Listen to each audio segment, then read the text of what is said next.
We may all clap for the motivation and for this landmark day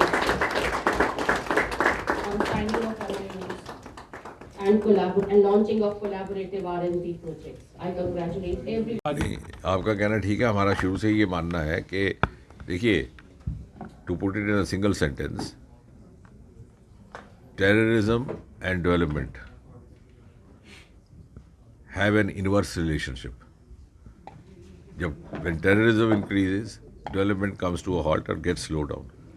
And when development stops, unrest begins. तो दोनों ही एक दूसरे के लिए हावी हैं. और जब जब आपने स्वयं देखा कश्मीर घाटी में जब से सुरक्षा स्थिति बहाल हुई है, स्वयं न केवल विकास के काम प्रारंभ हुए लेकिन बल्कि और उद्योग के काम या पर्यटन. अब अगर 2 करोड़ पर्यटक वहाँ आते हैं, 2.25 करोड़, तो किसी सरकार के कहने से नहीं आए, किसी पार्टी विशेष के कहने से नहीं आए, मीडिया के कहने से भी नहीं आए. जो व्यक्ति अपना परिवार लेकर के, अपने बच्चे लेकर के वहाँ भ्रमण करने जाता है, छुट्टी मनाने जाता है, तो अपने सूत्रों से पहले सुनिश्चित करता है कि भाई मेरे बच्चे वहाँ सुरक्षित रहेंगे. तो मैं तो ये कहूँगा कि वही सबसे बड़ा प्रमाण पत्र है, वही सबसे बड़ा टेस्टिमोनियल सर्टिफिकेट है कि वहाँ सुरक्षा बहाल हुई और ये सुरक्षा के सुखद परिणाम है.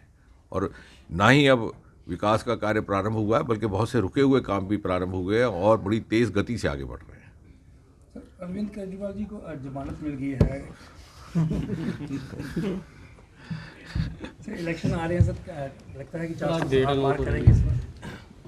नहीं, मैं सब तो समझता हूँ कि इस बार एक विशेषता इस चुनाव की ये है कि जनमानस स्वयं एक ऑटो मोड में, वो स्वयं चाहते हैं कि मोदी जी प्रधानमंत्री बने और बड़े भारी बहुमत से आए, 400 से अधिक.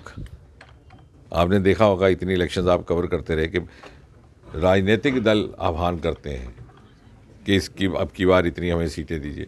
इस बार आम आदमी, आम इंसान, गली कूचे में चलता हुआ आम नागरिक, जो इसका शायद किसी राजनीतिक दल से ताल्लुक़ नहीं है, वो स्वयं कह रहा है कि मोदी जी को 400 से और बढ़त दे करके जिस प्रकार का उनका रुतबा, उनका कद विश्व भर में बना है और जिससे भारत का इतना लाभ हुआ है, ये आम आदमी की आवाज़ है. और वो भारतीय जनता पार्टी को भी कह रहा है कि हमारे साथ सहयोग करें, आइए मिल करके हम मोदी जी को 400 पार से फिर से प्रधानमंत्री बनाएं.